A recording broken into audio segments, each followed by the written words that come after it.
વસુધૈવ કુટુંબકમ આ સૂત્ર આપનાર સંસ્કૃત આપણી પ્રાચીન સાંસ્કૃતિક વારસાના પ્રતીક જેવી ભાષા છે, પરંતુ તે ભાષા આપણી વચ્ચે દિવસે ને દિવસે સીમિત બનતી જાય છે। સંસ્કૃતનું મહત્વ સમજાવવા આપણી આંખે જે આધુનિક વિશ્વના ચમકારાથી અંધારા આવી ગયા છે, તે ટેકનોલોજી અને વિજ્ઞાનને હવે ભારતની મૂળભૂત ધરોહર અને સર્વભાષાની જનેતા એવી સંસ્કૃત ભાષાનું મહત્વ સમજાય છે। પ્રથમ જ્યોતિર્લિંગ સોમનાથ મહાદેવના સાનિધ્યમાં ગુજરાતની એકમાત્ર સંસ્કૃત યુનિવર્સિટી આવેલી છે। ગુજરાત સહિત દેશ વિદેશના વિદ્યાર્થીઓ સંસ્કૃત યુનિવર્સિટીમાં દેવભાષામાં અભ્યાસ કરે છે। સંસ્કૃત ભાષાના પ્રચાર અને પ્રસાર માટે રાજ્ય સરકાર દ્વારા વેરાવળ ખાતે શ્રી સોમનાથ સંસ્કૃત યુનિવર્સિટીની 2006માં સ્થાપના કરવામાં આવી, જે રાજ્ય સરકારના અથાગ પ્રયત્નોથી 2007માં કાર્યરત થઈ। હાલ આ યુનિવર્સિટીમાં 240 જેટલા વિદ્યાર્થીઓ અલગ અલગ કોર્સમાં અભ્યાસ કરી રહ્યા છે, જેમાં અલગ કોર્સનો સમાવેશ થાય છે। વિશ્વના અનેક દેશોમાં કર્મકાંડ, મંદિરના પૂજારી અને કથાઓ પણ તેઓ કરે છે અને કથાકારો પણ તેઓ બન્યા છે, જેનું ગૌરવ શ્રી સોમનાથ સંસ્કૃત યુનિવર્સિટી લઈ શકે છે। આવીને અમને સંસ્કૃતમય વાતાવરણ મળ્યું, સંસ્કૃત વિશે ઘણું બધું જાણવાનું મળ્યું કે સંસ્કૃત શું છે।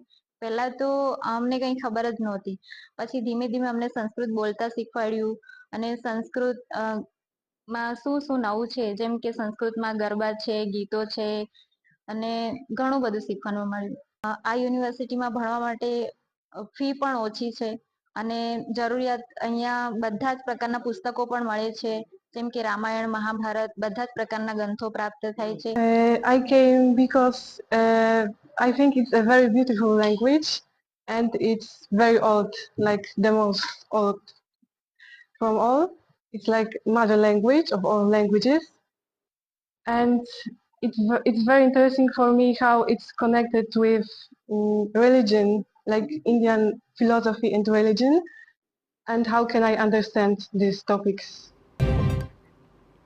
આપને જણાવી દઈએ કે યુનિવર્સિટીનું કેમ્પસ ખૂબ જ મોટું છે। અહીં લગભગ અનેક અભ્યાસક્રમ મુજબ સંકુલ બનાવેલી છે, સાથે જ વિદ્યાર્થીઓને રહેવા માટે, ભોજન માટે, વેદાભ્યાસ માટે પુસ્તકાલય જેવા પણ આધુનિક સંકુલો બનાવવામાં આવ્યા છે।